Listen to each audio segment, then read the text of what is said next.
Good morning, everyone. I hope you guys are having a blessed day. In today's video, I'm just showing you a craft project I did with the kids where we built Noah's Ark out of popsicle sticks. Now, the little kids are putting theirs, they're pasting theirs to poster paper, and the two older kids are working together. They're doing theirs. They're taking the popsicle sticks and layering them on top of each other, and theirs turned into kind of like an engineering project because they were building it as tall as they could, and then it started to topple over, so then they realized they had to create like kind of a bridge to secure it in the middle and hold it all together. So that was a pleasant surprise. It was more than just a craft project. Add a little engineering and science in there, which I always love. The kids really liked doing the project. I actually got this idea off of Pinterest. The popsicle sticks were fairly inexpensive. The glue was 50 cents. So this is a very cheap craft if you want to recreate it.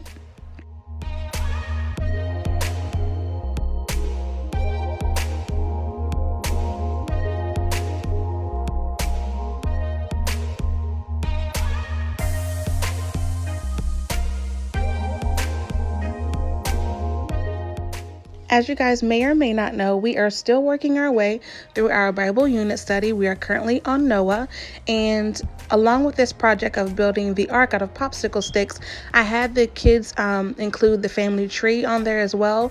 In addition to doing craft projects, we have been working on tracking all the geography throughout the Bible and also tracking all the people in the Bible. We're creating like an ancestral family tree. So I had them incorporate this on their arks as well. So there were a total of 8 people on the ark. It was Noah, his wife, his 3 sons, and their 3 wives. And I just had them write their names on the ark. And you can see it here. And then I had the kids, they could pick any 2 animals they wanted, 2 sets, and just draw them on the ark as well. So my niece Jakar here, she drew 2 lions and 2 dogs, and then she named all her people. And this is my son Amir's project. His arc is very different. I let the kids be as creative as they want to with their projects. I don't, micromanage too much. I just like them to follow, some instructions. I wanted him to make sure he drew the 8 people and the 2 sets of animals. So you see it down there. He didn't spell out all the names, but that's okay. I think the best thing is just allowing them to be creative and express themselves. And as long as they're retaining the information that I was teaching them, I'm completely fine with them going their own route. And as far as Jerome and my oldest son, Andre, this is their ark. They created out of popsicle sticks, and then they decided to draw an American flag as the top part of the ark, which I thought was very funny and cute. And then they drew their people on like a piece of cardboard. They painted it, and then they wrote the names on there for all the 8 people on the ark. And 2 sets of animals. They did 2 bears, you can see there. There are all the people right there. And then on the other side, in this blue here, they drew some fish and some whales in water. And as you can see, all the kids' projects are very different, and that's okay because they're different people. So the next thing I'm going to show you guys is a couple of activities I picked up for the kids to do on our Fun Fridays. The first one is a children's Bible trivia set. I picked this up off of Amazon. I think it was like $16. I'll link it below, but it wasn't really expensive. It comes with over 1,000 questions, and they break them in categories from wisdom, New Testaments, letters, numbers, and sequence, names, prophets and miracles, history and geography, and Old Testament. And then it comes with color pegs to put in. And then on the front side, it's a list of questions, and then you flip it around the back and it will give you the answer.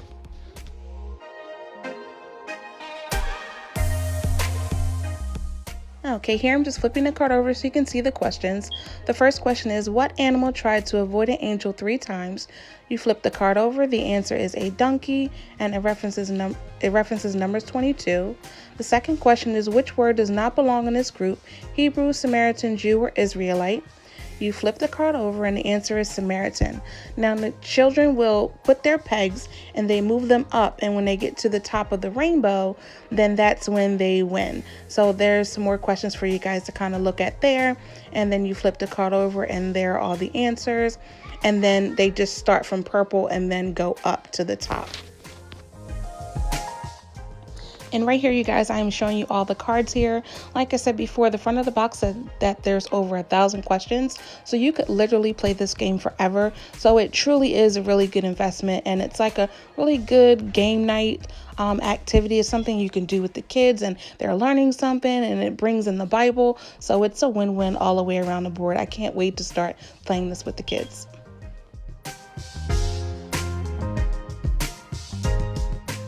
All right, the next thing I got for the kids for to go with our Bible unit study and to do on Fun Fridays or whenever is bingo, Bible bingo. I feel like everyone loves bingo. It's just such a fun game to play. So why not play Bible bingo? I feel like we can learn more about the Bible and have fun doing it with playing bingo. So this one I got off Amazon as well. I'll try to link it below. It was very inexpensive. It comes with these 2 fold-out cards with these very nice cards that have these beautiful illustrations on them, you guys. Like, they're so pretty. I tried to get a close-up, but I don't think my camera, does it justice.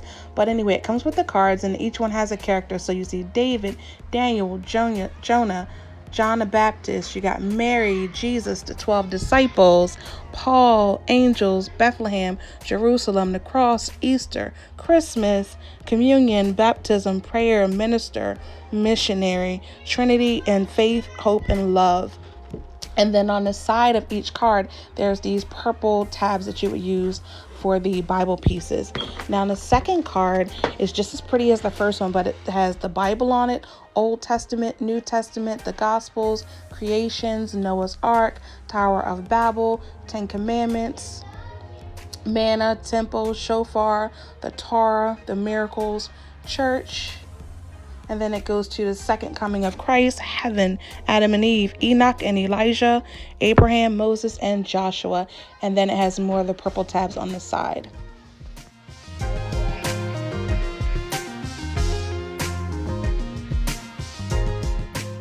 The actual bingo cards are just regular full-size bingo cards with the free spot in the middle. I'm just kind of, letting you see each one so that you can see this beautiful artwork on these cards. I literally cannot stop talking about it. So pretty.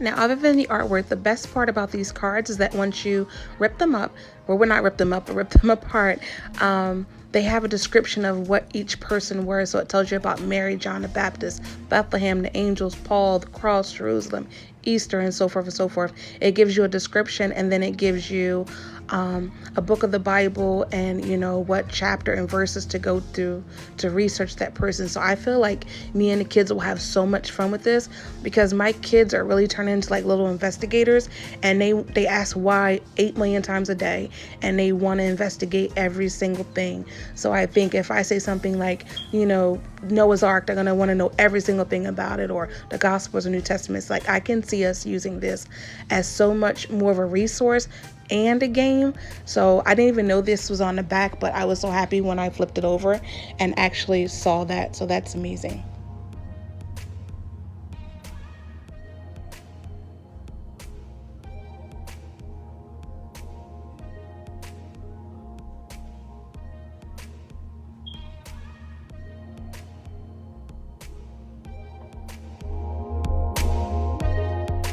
The last thing we're going to show you guys is this book that I just picked up. It's called The Tiny Truths Illustrated Bible by Joanna Rivard and Tim Penner.